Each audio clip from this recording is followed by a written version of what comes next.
তুমি তো সবসময় বলি। আজকে মাসিকে দেখিয়ে দেবো।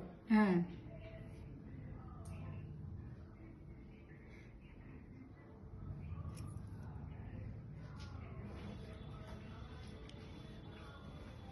হাই, আমি নন্দিনী ফ্রম ন্যান্স কলকাতা কিচেন। আজকে আমার বাড়িতে 2 মাসি আবার আসছে আর অনেক রকমের রান্না নিয়ে এসছে। আর আমার ভাইও আসছে খেতে, তো ও চায় মুগ ডাল।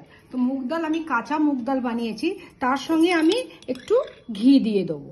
ঠিক আছে, এই ঘিটা দিলে টেস্ট চলে আসবে। তারপরে ওর আবার একটা ডিমান্ড, আমার ভাইয়ের ডিমান্ড হচ্ছে পোস্ত। তো পোস্ত আমি বানিয়েছি, এটা পোস্তের সর্ষের তেল দিয়ে মাখবো। আর আমার ভীষণ ভালো লাগে ভাজা পেঁয়াজ, তো ভাজা পেঁয়াজ দিয়ে খাবো আমি। ঝুরি ভাজা, এটাও হচ্ছে ডিমান্ডের। আর মাছি, এটা কি বানিয়েছো? এঁচোড়ের কোফতা। এটা হচ্ছে এঁচোড়ের কোফতা। ও বাবা দারুণ! এটা আমার বাগানের এঁচোড়টা। পটলের দোরমা মানে পটল আলুর তরকারি। পটল আলুর তরকারি। চিংড়ি মাছ আমি মালাইকারি আমি বানিয়েছি, এটা রিল দেখাবো আপনাদের। তারপরে এটা হচ্ছে মাটন রোগন জোশ। হ্যাঁ, মিষ্টি দই, আমার হাজব্যান্ড ভীষণ পছন্দ করে মিষ্টি দই, তো মাসি মিষ্টি দই নিয়ে এসছে। আর এটা হচ্ছে চাটনি।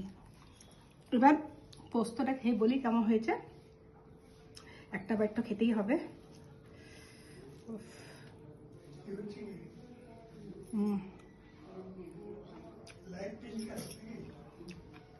দারুণ হয়েছে, অসাধারণ।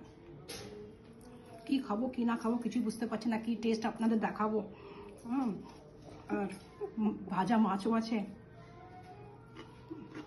এই ধরনের ফিশ না রোজ রোজ হয় না, আপনারা এনজয় করুন। সানডেতে দারুণ এভাবে বানাবেন যাতে আপনারা এনজয় করুন, আর মাসিদের ডাকবেন এমনি করে।